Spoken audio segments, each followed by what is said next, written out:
Chupacabra, in Latin American popular legend, a monstrous creature that attacks animals and consumes their blood.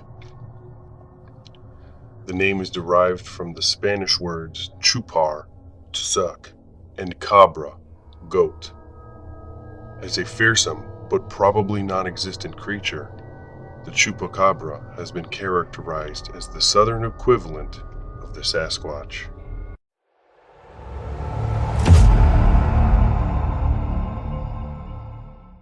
A mix of vampire and marauding furry lizard, the Chupacabra has become one of the most common beasts studied under the general heading of cryptozoology, the study of animals that may or may not be real.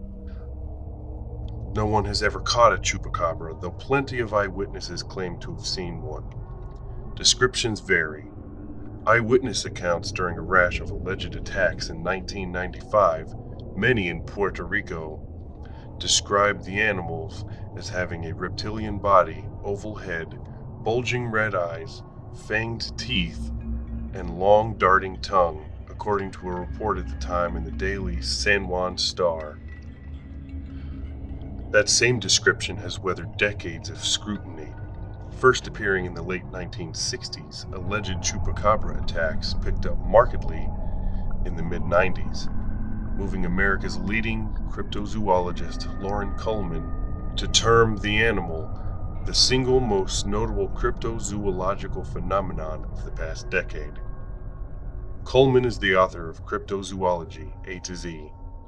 In the annals of Chupacabra lore, the winter of 1995 was a time like no other. In Puerto Rico, arguably the center of modern Chupacabra activity, at least a dozen reports of Chupacabra attacks mounted quickly. In Orocovis, farmers found 8 sheep completely drained of blood. Each bore puncture wounds. In Guanica, 44-year-old Osvaldo Claudio Rosado claimed to have been grabbed from behind by a gorilla. Puerto Rico has no gorillas. After fighting off the creature, Rosado needed treatment for scratches and cuts around his torso. Chickens and cows died nearby soon thereafter of single wounds to the neck, the blood simply gone. In Canovanes, livestock deaths reached into the hundreds. Mayor Jose Quimo Soto raised a posse of volunteers and personally hunted every week for the creature for nearly a year, armed with rifles and a caged goat. He failed to catch it. He was, however, re-elected.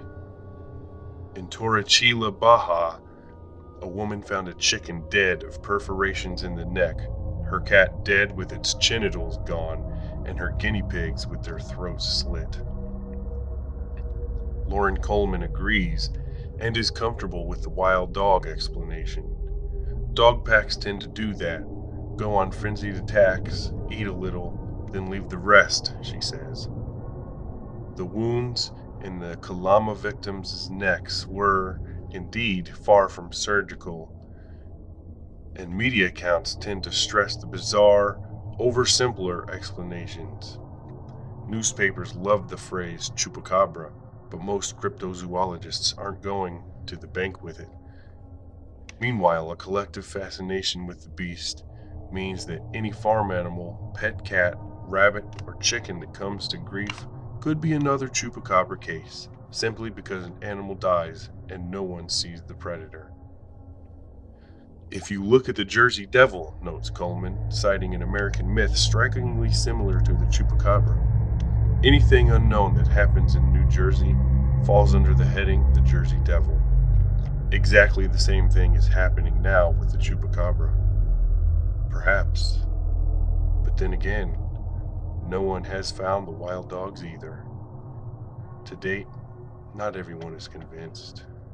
While the Chupacabra may be a myth, we here at Riley Macabre surely are not. In fact, this channel is growing, and with your support, we can grow even further. So do me a favor, like and subscribe to this channel to see more videos like this. And as always, one man's insanity is another man's normal. It's up to you to decide which is yours.